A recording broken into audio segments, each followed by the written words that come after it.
I'm John DeArmor with the Coquille Sword Group, and today we're talking about Article 27.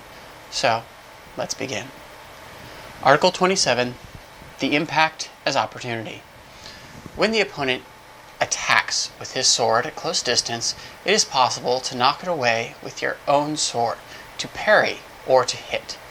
The impact of as opportunity means that this knocking away, parrying, or hitting should be seen as an opportunity to make a subsequent strike. All countermeasures are intended to strike the opponent, whether it is by dominating the sword of the opponent from above, or by evading it, or by making it ineffective with a stroke of your own sword. Body, spirit, and sword should always be prepared to strike. This should be carefully considered. So, the impact as opportunity is a strategic concept, basically. It's the idea that you shouldn't block for the sake of blocking. In other words, you shouldn't have it in your mind that if the opponent attacks you, you will defend, and then you will wait for an opportunity. Instead, when the opponent attacks you, the only reason you're doing anything with their attack at all is because it's in the way of you attacking them effectively. So you have to sort of clear the weeds out of the way so that you can work on them. Now, in this, Musashi mentions knocking the sword away, parrying it, or hitting it. These three correspond with the three parries. The three parries are written about in the Gorin no Sho. And I kind of wanted to make a video on them specifically anyway, since it's an area that people, it's not written in a very clear way, so that people can really get to what they are, right? So the first parry, or to knock the sword away, is hasuke, right? It is where they're cutting at your head, you engage their sword, and you carry it over your shoulder. Bump. There's a strong feeling of stabbing to the face, right? Bah, right? Triangulation, the fact that your arms are on the side of your body rather than the center where their sword is, helps to accomplish this defense in the thrust even before you begin to carry it back over, right? The second parry, the parry to parry, is the same motion as in Mojiri Gamai, but we are using the flat of the sword.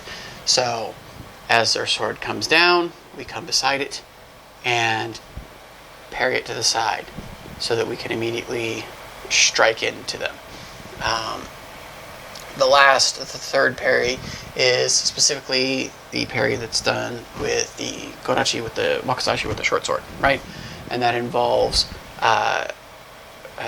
delivering a motion as if to strike the opponent in the face, and as their sword is, bump, and forestalling it off to this side as you sort of drive in with your handle.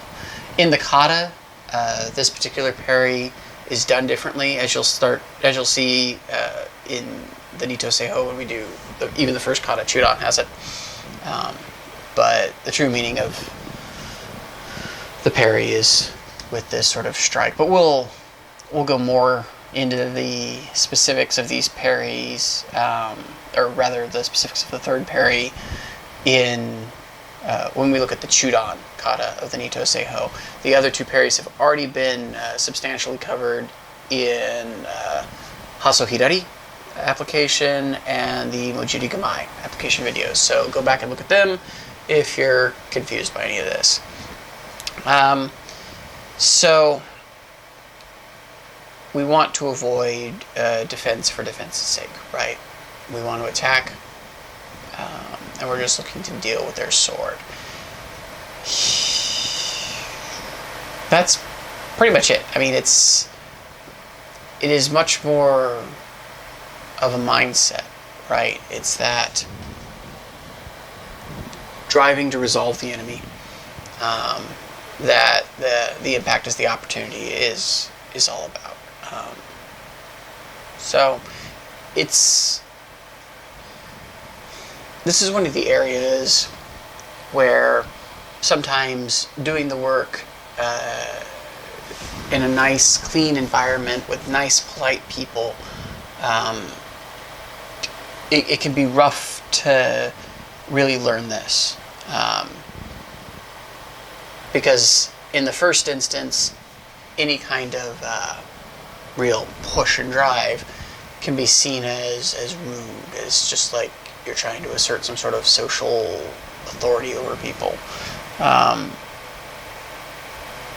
And so it tends to be avoided, right? And then the people that do tend to, like, within that sort of social context, the people that do go, okay, well, I'm gonna push this a little bit, tend to not be met with sincere resistance from the sort of docile dojo goers, and basically both sides can develop very poor habits. This is why using tools like the Fukuroshinai, working with training members who are sincere in their own sort of study of this domineering way of using the sword, that you can really develop these skill sets. Now, of course, there's many ways to practice Koryu as there are Koryu themselves, or people that practice them for that matter. So you just have to modulate your training for what you intend to get out of it. While it is true these training methods were originally designed as a way that you could familiarize a novice with the kind of stress and pressures of large-scale combat, of combat involving life or death, we don't have that in the same way. I mean, you could still use Koryu mindset and training to prepare somebody to, pick up an M4 and go overseas. And in fact, the U.S. military did that through some of the hopology guys years back. But for most of us, we're civilians. We're not going to need that. So if what you're interested in is just studying history, then being sort of docile dojo-kun is fine, right? It's fine, right? It's a hobby. But if what you're looking to get out of studying this sword work is the ability to use a sword, the ability to work combatively, like for real, then you have to have your training set up that way, right? You gotta push, you have to drive, you have to be contended against by somebody who has no intention of letting you pull off your pretty kata technique, right? Because it's in there that you go, oh, well, now I can actually see this is why the kata is done this way, not intellectually, but in your bones, right? And you can understand, oh, Hasouke, bam, I can really hit the dude and parry in one count, just boom, right? Or in the second parry, right? Just boom, and take the guy, just boom, as easy as can be.